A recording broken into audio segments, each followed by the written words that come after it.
कावळा चिमणीची गोष्ट.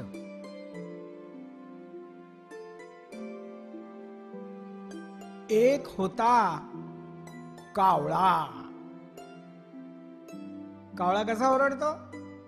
काव काव काव काव. आणि एक होती चिमणी.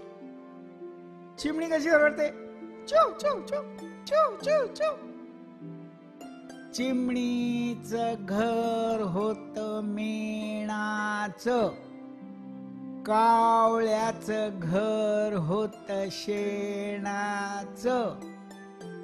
एक दिवशी काय झालं, मोठा पाऊस आला. कसा आला? मोठा पाऊस आला.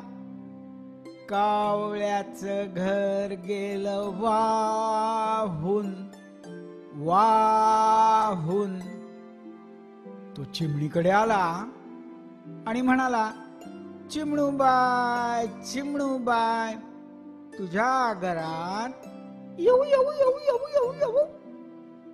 चिमणी म्हणाली, नको रे बाबा, मी माझ्या बाळाला तो घालते. मी माझ्या बाळाला तो घालते. मग कावळा उडून गेला आणि पुन्हा आला.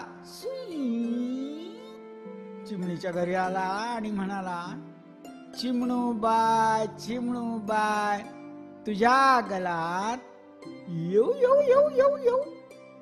चिमणी म्हणाली, नको रे बाबा, नको नको रे बाबा, मी माझ्या बाळाला दूध देते.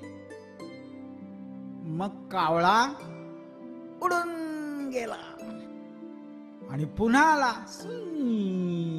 चिवच्या घरी आला आणि म्हणाला, चिमणूबाई चिमणूबाई, तुझ्या घरात येऊ येऊ येऊ येऊ येऊ. चिमणी म्हणाली, कावळे दादा, बाळ आता झोपलं. कावळे दादा, बाळ आता झोपलं. आता तुम्ही येऊ नका. पण कावळ्याने काय ऐकलं नाही. त्याला माहित होतं चिमणूबाईने सुंदर सुंदर खिचडी केली.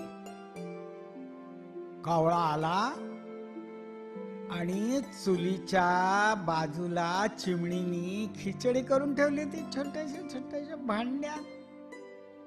कावळा चुलीवर बसला, असा वाकून चोचीनी खिचडी खायला लागला. तर चुलीवर त्याची शेपूटच भाजली. हा हा. लगेच तो उडून गेला आणि म्हणाला, चिमणूबाईची खिचडी खाल्ली, शेपूट भाजली. हाय हाय. चिमणूबाईची खिचडी खाल्ली, शेपूट भाजली. हाय हाय. आमची गोष्ट संपून जाय.